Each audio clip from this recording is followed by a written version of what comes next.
আমরা দর্শককে অনুরোধ করব, আপনারা মাঠের যে বাউন্ডারি লাইন আছে, বাউন্ডারি লাইনের সাথে চলে যাবেন।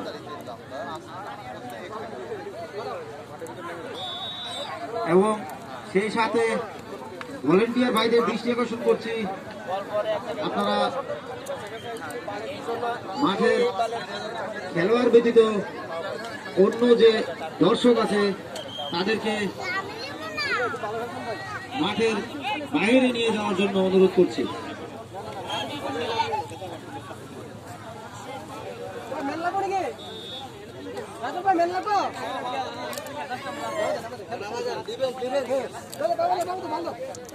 আপনারা দেখতে পাচ্ছেন উত্তেজনাপূর্ণ একটি ফুটবল ম্যাচ, যে ম্যাচে অংশগ্রহণ করছেন ইসলামপুর স্পোর্টিং ক্লাব বনাম